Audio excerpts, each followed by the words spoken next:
monetary easing is one lever that authorities can pull to try and mitigate the downside economic risk in China. But to what degree do you also see a slackening in the implementation of tight regulation as another way to try and mitigate the downside risk? Oh, there are many parts of it. You think about it, the real estate property market that recently caught a lot of eyes. Clearly, that you see relaxing policy implementations that are coming out at a different level of a government, and I believe that this is just one tip of the iceberg in the sea. And with all these cases and huge uncertainty right now of the COVID lockdown policy, I believe that going forward, the Beijing will even lifting some of the lookingly very strict policies to stimulate the economy.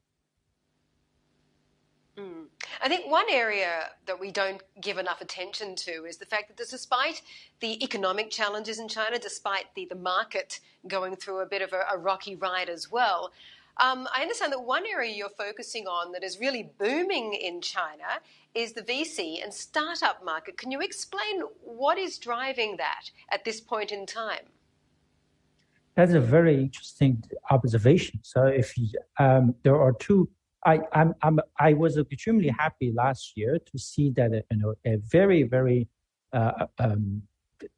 in a way that it's a factual reporting from a Wall Street Journal as well as Bloomberg, reporting that the VC and the startup, they receive funding that was the last year was the highest ever in the past 20 years.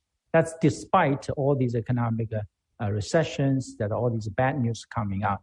What's the key to understand it is that it seems like the young entrepreneurs that I know, and also all these money that now they cannot get out, they don't know where to go, they start to look for the guidance from Beijing.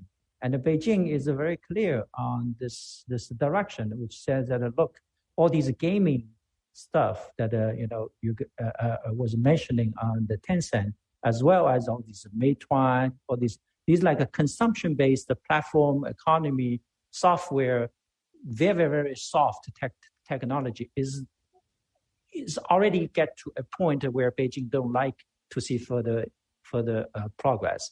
Instead, they want to see like chips, they want to see semiconductor, they want to see these mRNA, vaccine innovation. Those are the things that receive a huge amount of money. Some of them are from the government, but a lot of them are just the infusion between the government and the private money.